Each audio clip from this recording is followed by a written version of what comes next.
କୁଲୁରୀ ପିଠା ମୋ ପୁଅର ବହୁତ ପସନ୍ଦ।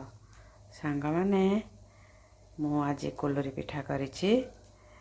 ମୋ ପୁଅର ବହୁତ ଫେଭରାଇଟ୍ ପିଠା ସିଏ। ମୋ ପୁଅ ଏବେ ଖାଇବ।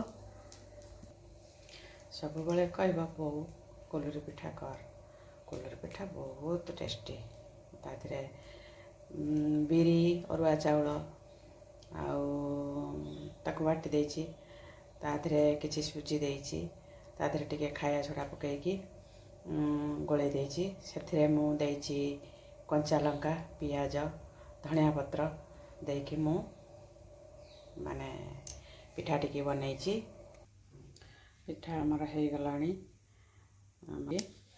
ପିଠା ବହୁତ ସୁନ୍ଦର ଦେଖାଯାଏ, ସଫ୍ଟ ମଧ୍ୟ। ଆଣକୁ ବାଟିକି କିଛି ସମୟ ତାକୁ ଫୁଲିବା ପାଇଁ ଛାଡ଼ିଦେବେ। ଖାଇବା ସୋଡ଼ା ପକାଇକି, ଲୁଣ, ଖାଇବା ସୋଡ଼ା ପକାଇକି ଗୋଳେଇ ଦେଇକି ତାକୁ କିଛି ସମୟ ଛାଡ଼ିଦେବେ ଫୁଲିବା ପାଇଁ। ତାପରେ ଆମର ଯେଉଁ ସାମଗ୍ରୀ ଗୁଡ଼ାକ ପକାଇକି ପିଠା କରିବେ, ବହୁତ ବଢ଼ିଆ ଲାଗିବ। ଆପଣମାନେ ଆପଣଙ୍କ ଘରେ ବି କରିକି ଖାଆନ୍ତୁ, ବହୁତ ଟେଷ୍ଟି। ଆଉ ଭିଡ଼ିଓଟି କେମିତି ଲାଗିଲା ଆପଣମାନେ ସେୟାର, କମେଣ୍ଟ, ଲାଇକ୍ କରିବାକୁ ଜମା ଭୁଲିବେନି। ମୋର ନୂଆ ୟୁଟ୍ୟୁବ୍ ଚ୍ୟାନେଲ୍କୁ ଆପଣମାନେ ଟିକେ ସବସ୍କ୍ରାଇବ୍ କରିଦେବେ। ବଢ଼ିଆ ବଢ଼ିଆ ରେସିପି ମୁଁ ବନାଏ।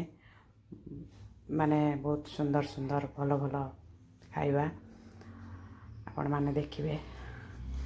ରହିଲି, ଜୟ ଜଗନ୍ନାଥ ସାଙ୍ଗମାନେ।